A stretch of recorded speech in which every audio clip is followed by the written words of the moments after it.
Guys, welcome back to the wood shop. So you guys seem to really enjoy the last few Harbor Freight videos we done, showing tools from there.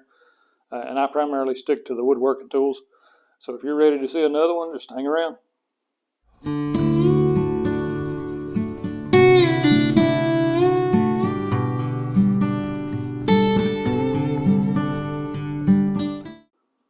Okay, so before we go too far into the video, one thing I thought I'd change up just a little bit from my previous videos. I had showed you some products that maybe I recommended from Harbor Freight, but I don't think, at least on all of them, I give you at least a negative. So I want to go over the pluses and the negatives of these tools, or at least in my opinion. And so on that note, the first one I want to get to is this little hand plane from Harbor Freight. It's just around $10 or so. For me, it's comfortable. It sharpens up good enough. It holds a decent edge. I have seen videos where people were kind of knocking on this one, and you do get what you pay for, but you're not paying for a lot. You know what I'm saying? Because you're not paying that $150 for a Stanley and that kind of stuff. And like I said, it does hold a decent enough edge. It's comfortable in the hand. Now the negative I would give you on this one is just the way that it adjusts. You can see these two little knobs here that moves it up and down or left and right depending on how you're moving these. And that works similar to a spoke shave in the way these handles move up and down. It's just with a spoke shave you're holding it with this way, of course. And on a traditional hand plane, you've got the depth adjustment knob that moves what they call the frog back and forth. It moves your blade back and forth naturally. And so that's the big difference in those. But besides that, this works well enough for what it is. We'll show you here, at least for what I'm doing, how good a cut this can make.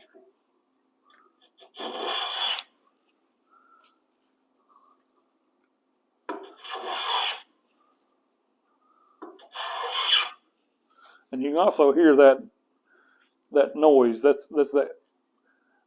lets you know you've got a sharp blade and it's cutting that well. That kind of almost a screeching noise.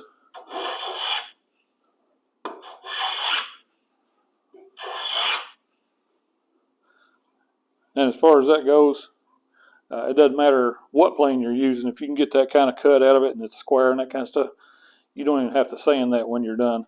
That is smooth as it gets. Okay, so I'm trying to go in order of expense, from the cheapest to the most expensive. And this one, it depends on which one you get. They've got a smaller one than this, and then they've got a larger one. But it seems like these also are around $10, maybe just a little less on the cheaper one, a little more expensive on the larger one. But if I could say one thing about this one, it clamps very well. The thing I like about it most is you can grab a hold of small pieces here, and people are super concerned with safety and getting your hand near the blades and that kind of stuff. So if you've got just a small chunk of this you need to cut off at the bandsaw or something, you definitely don't want to be holding that with your hands.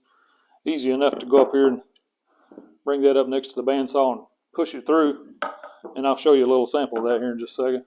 And you don't have to get your hands anywhere near the blade. But if there was a downside of this, and I guess it's more me than anything, it's just the way you twist these things in and out. You have to twist one way and one the other way and that kind of stuff. But once you figure that part out, this is an excellent clamp and very secure.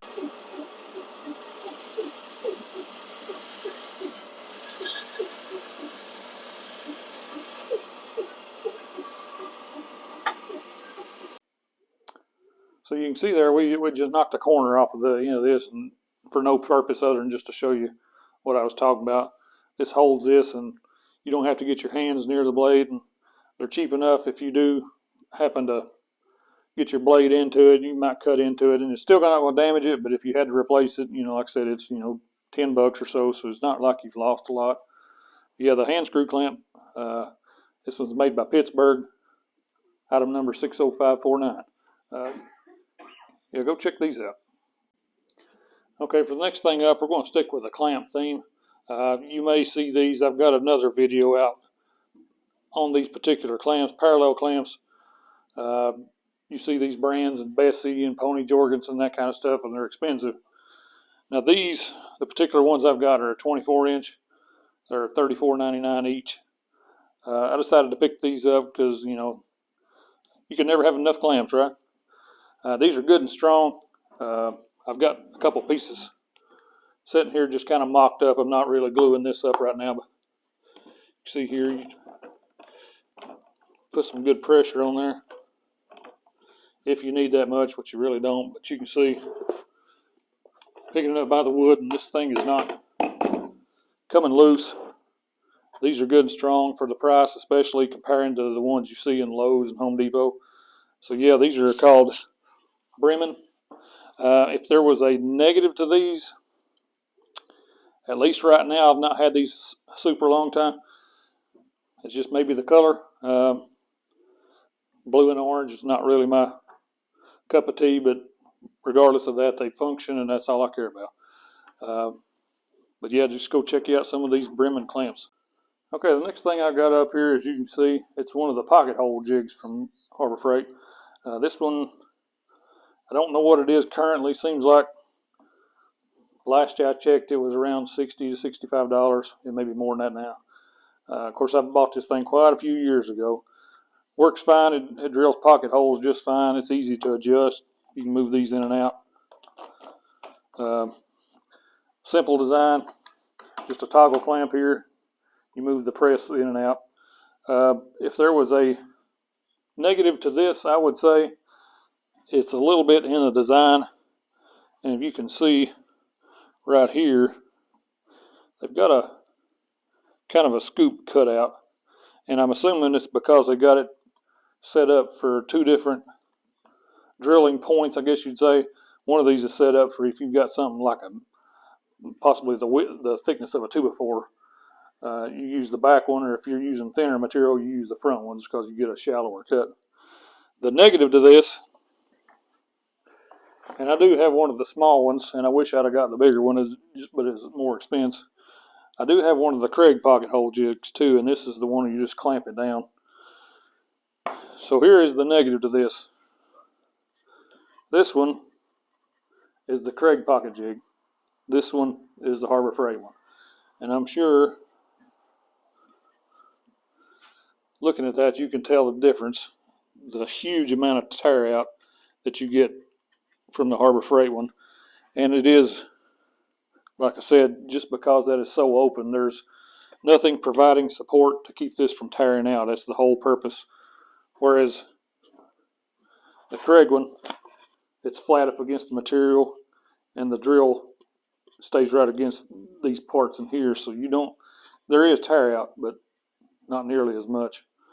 So that would be the negative, but still, you can take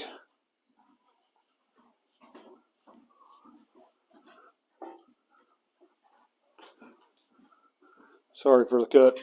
You could take a chisel, good old Harbor Freight chisel, and just come through there, cut those off, and with a little bit of sandpaper, kind of get the same results. It's just a little more effort. So that's the negative to it, in my opinion.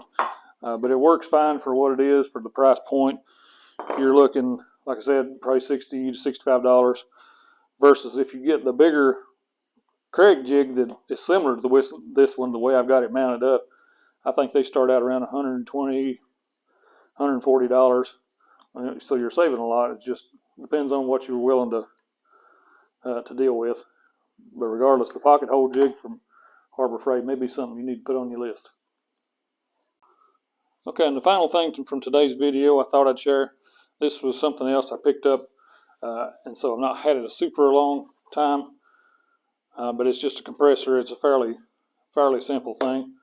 But it is a McGraw 3-gallon compressor. And I do have a separate video for this, kind of showing you the ins and outs and that kind of stuff, and I'll link that below. But yeah, this is a McGraw. It's got a nice look to it. It's lightweight. It does exactly what you need it to. If you're using nail guns and that kind of stuff in the wood shop, this will do exactly what you want to. And if I had a negative to this one, it'd probably be just the noise. This thing is super loud. And I said in my previous video about this, I have another small compressor in here that's starting to give me some issues after about, I don't know, 10, 12, 15 years, something like that. And it's getting to the point to where it was more expensive to replace parts than it was just to buy one. That's the reason I went with this. But it is much louder than my old one. Regardless, I do think this is going to be a good one. But you might want to check this thing out. It'll do all the air supply to your nail guns and blow guns and that kind of stuff. So guys, we're at the end of this video. As some of you eagle-eyed viewers can tell, I'm in different clothes. That's because I was going over some of the footage I had and lost the audio in the last thing we shot, and so had to reshoot it so you could hear what I was saying. But regardless, hopefully this video you found some interesting tools, maybe some deals that'll help you out in your wood shop. Go visit Harbor Freight. You know, I've put out several of these videos and you seem to like them. So anyway, thanks for liking and subscribing, sharing, all that good stuff. I hope you join me on my next video, and I'll link some of my other ones. And of course, in the meantime, just head on over to my channel and check out some of the other things we got going on. But thanks for joining me, and we'll see you again on the next video.